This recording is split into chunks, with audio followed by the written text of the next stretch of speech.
Hello NR220. So we've made it to the top of the set of communities we're studying, both figuratively and literally. I'm going to take a few minutes out now to talk about fish and wildlife at the Alpine community. Let's talk about the key points that we're going to touch on while we're here at Alpine. As with the other communities, we talk about patterns of diversity. Alpine, as it turns out, is tied for last, tied with lodgepole. And why is that? Well, you can imagine that up at Alpine, because of the elevation and the temperature, the harsh conditions shape patterns of diversity.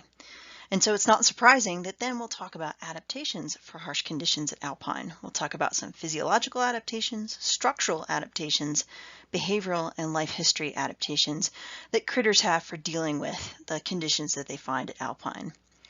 And then I'm going to use a couple of visits with some featured animals to talk about their connection to Alpine, their conservation, and again, adaptations for harsh conditions.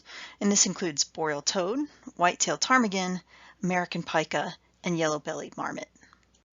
As I've mentioned, Alpine's not very diverse in terms of wildlife diversity. So let's review a little bit. We started out with mountain shrub, our first community, and we talked about how it had really high diversity. And that was followed by ponderosa pine, next up in elevation, and then spruce fir was our third in terms of diversity. And so the lowest, lodgepole and alpine. So let's focus in on alpine and why it's less diverse than the other communities that we visited. And most of it is shaped by the elevation and things that are associated with that elevation, that high elevation. Starting with wind. Wind is intense and constant. When the sun's out, it can be really, really intense, so a lot of UV. That also leads to a wide thermal range in summer where it can be intensely warm during the day and then very cold at night. So typical Colorado, a 50-degree or 60-degree difference between night and day. Critters have to deal with that. There's also quite a lot of precipitation in the form of snow, and that snow sticks around a long time, and that leads to a short growing season. And so you've probably heard a little bit about range and forestry and what can grow at Alpine, and that connects in with what wildlife need and can use up at Alpine. If the conditions at Alpine are so extreme, why and how can critters live here? Well, it turns out that first, wind does some awfully good things. It brings abundant protein in the form of insects that are swept up from below by the wind. There's the wind. There are insects.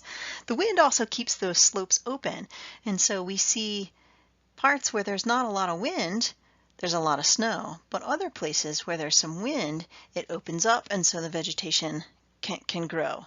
This is connected to the second idea that there's variable snowmelt. So there's variable timing of the plants for different animals that move through at different times. They can make use of those plants, and also the insects that make use of those plants. Also, there are some thermal advantages to having a lot of snow. A lot of critters use subnivean runways, as we've heard at some other communities, and also hibernation is something that critters can use to live at Alpine. We have the general idea that alpine conditions are fairly harsh, and this limits the wildlife that can live there. But quite a few animals do live at Alpine, so let's talk about a laundry list of who's here. Let's start with birds, my personal favorite. Only a few species actually breed exclusively in Alpine. Here we have white-tailed ptarmigan, also American pipit, and here's an American pipit nest, some rosy finches, and the alpine subspecies of horned lark that you see in the center picture. Breeding here at Alpine is about 3 to 6 weeks later than at lower elevations, and this is so that the conditions are right. That makes some sense. And of these, only the ptarmigan is a year-round resident. In terms of mammals, there are quite a few more species than birds because these guys can cache food, they can hibernate, they can use subnivean spaces, and some of the highlights include American pika, we'll talk about these guys a little bit more, Rocky Mountain bighorn sheep, and a personal favorite again, yellow-bellied marmot over here. Let's talk next about several adaptations that organisms that live up at Alpine have for dealing with those harsh environmental conditions. And I've broken these down into several different categories. The first of these are physiological adaptations. The first is visual acuity. So organisms like ptarmigan might have better visual acuity, so it's easier to detect and escape from predators. They also have the ability to tolerate a wider thermal zone that they encounter up there. So remember that 50 or 60 degree temperature span that we talked about. They also have higher hemoglobin so that they're better at getting oxygen from the air, and they can deal with the hypoxia or lower oxygen at extreme altitudes. In terms of structural adaptations, organisms tend to be larger in size relative to their lower elevation counterparts, and they often have thicker fur and thicker, warmer plumage or feathers. In terms of behavioral adaptations, they may have cryptic behavior or camouflage. We'll talk a little bit about subnivean roosting also. In terms of life history adaptations, organisms might get out of there. They might migrate, and then other organisms might hibernate. I'm going to use a number of featured species to talk about some of the adaptations organisms have for living up at Alpine. Let's start first with the boreal toad.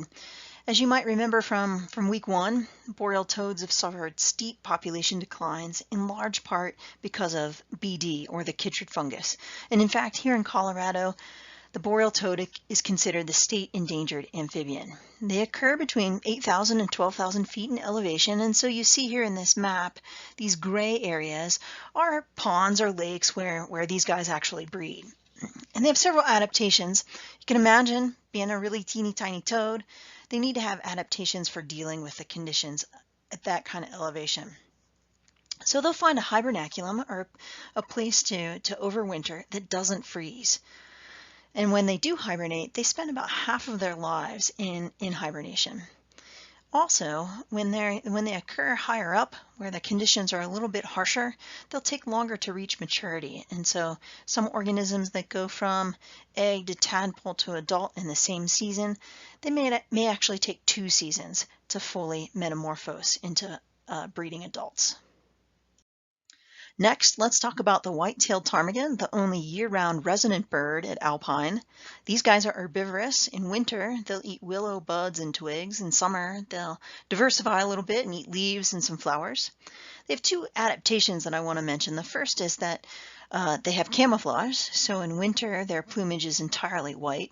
And then also, pretty neat, I think, is that their little feet have feathers all the way down to the tips of their toes, and so you can imagine that helps them, not only keep a little bit warm, but also navigate on snow as needed.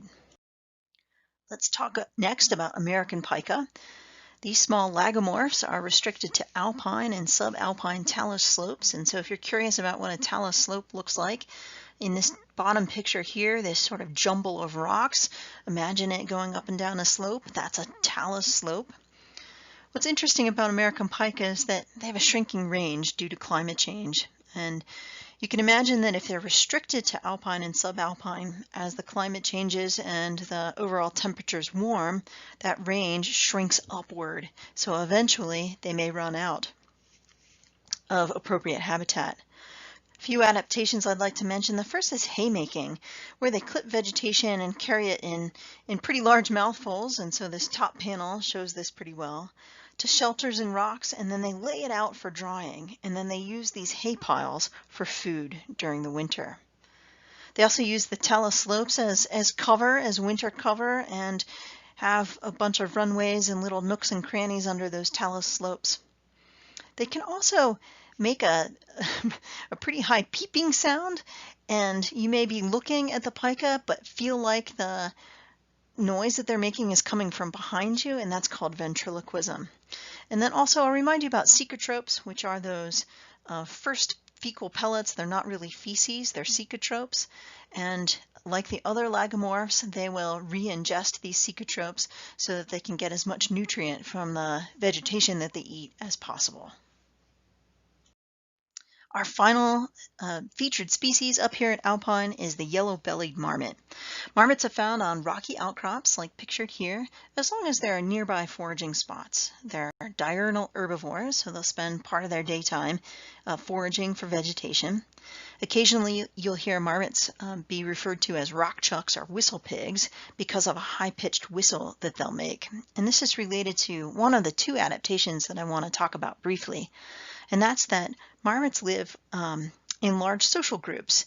They'll form small colonies consisting of one male and a harem of females, and it's thought that this is in part for group protection, and that the whistle is also to alert other members of the colony of issues or danger.